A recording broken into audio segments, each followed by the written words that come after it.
Hi, my name is Barbara Coriell. I have to apologize. I have a little bit of laryngitis from doing some fun karaoke night. But that was 6 weeks ago, and I'm just starting to get my voice back.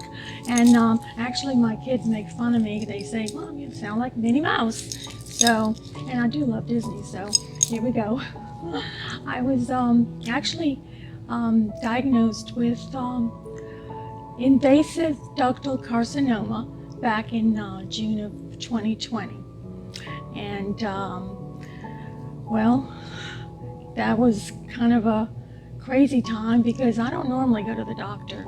And when this tumor appeared, I was actually just rubbing it with Young Living frankincense oil because I thought, no, it's just a clogged duct or it's just a little cyst. I'm okay.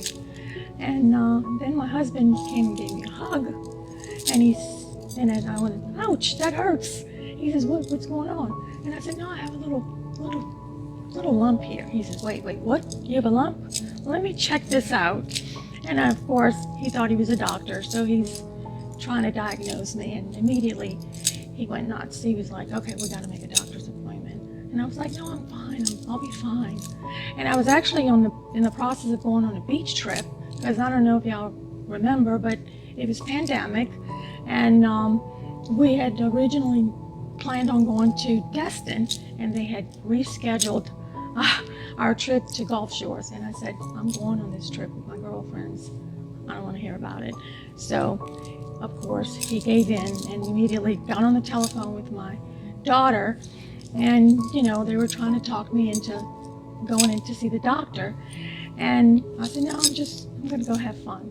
So I did. But immediately when I got back, my daughter was friends with two nurse practitioners at a breast doctor's office, and they immediately got me in. Of course, I went in thinking, okay, it's just nothing, a little ultrasound and I'm good. Immediately when they did the ultrasound, they were like, I think we need to do a little biopsy. And that's when it all kind of just went quiet.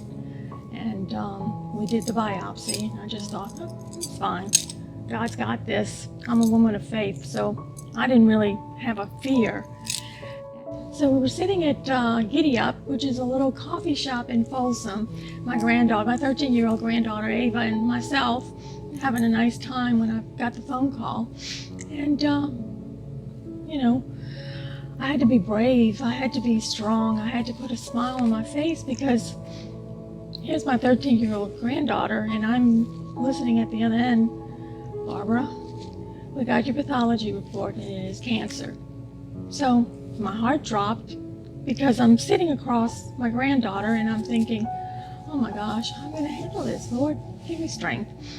So she just looked at me and she just smiled, and we got in the car. I told Heather, I said, Heather, can you call my husband and my daughter and let them know?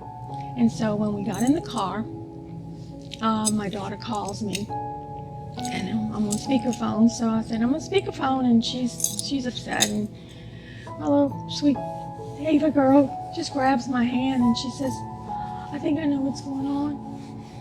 And I'm here for you. She calls me BB. My grandchildren call me BB, and I'm here for you, BB. And so is God. And so I just kind of lost it, and I'm just like, I'm always trying to be in control. And they were so sweet. So we made it home, and of course I have 3 children and their spouses, and they came immediately, and they all gathered around me and said, we've got you, Mom. We're here for you. And of course my wonderful husband has been here from the very beginning. I mean, we've been married 43 years, and we were high school sweethearts, so it's really hard for him. And I just said, you know, God's got this. We have faith, and He's in control. And literally, I am just so amazed. God has just been in control through this whole entire ordeal. I mean, from the very beginning, because, you know, he's already been there. He went before me, he's behind me, and he's at either side of me. So that's where I pull my strength from God and my family and my wonderful friends who have been there from day one also, with texts and calls and gifts and meals and just cards. I've even had over 500 cards from people I don't even know that have just sent me beautiful Bible verses and scriptures and telling me about their stories and how they've made it through. So, you know, this has just been a whirlwind, but I'm still here, and I'm just blessed and so thankful that I'm still here. I just have to thank so many people. I mean, it's just been, like I said, like a whirlwind. Actually, my childhood friend is a nurse, and she works with Restorative Breast Center.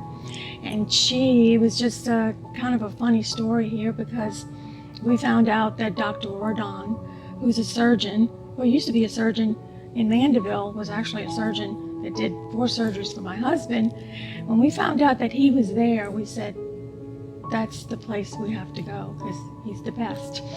So they hooked us up with Dr. Sullivan, who spent 3 hours with me and my husband and just explained every single detail.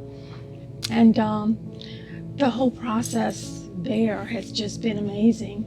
I do have to thank my oncologist, who I was paired with, who's Dr. Morange, and she is amazing, just so supportive and sweet. And I even had my son-in-law, who's a veterinarian ophthalmologist, come in with me on my first visit, because, you know, all these medical terms, I wasn't even aware of what was going to be told. And he came with me. It was really sweet, because he came with me, and then my husband listened via FaceTime. So it was really, really neat to have him there, because I didn't know exactly what kind of medical jargon they were going to tell me, and I wasn't going to understand, because this was pandemic. You couldn't have more than one person with you. And so my friend Penny, who was at Restorative Center, arranged everything so sweetly with Dr. Ordon and Dr. Sullivan. And Dr. Morange has just been, like I said, just an amazing person, doctor. And her medical staff. And I have to thank, too, the infusion center, because initially I had to go there by myself.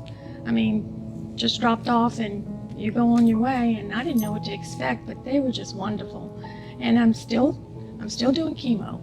I'm doing chemo because they found a little residual after I had, which I should back up, I'm sorry.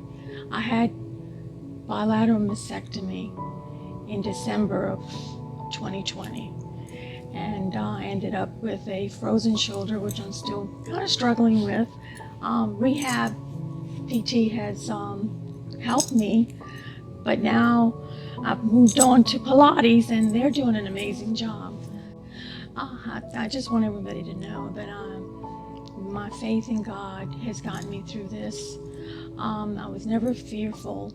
I knew that He was in control. He's always been in control. He's gone before me, He's behind me, and He's at either side of me.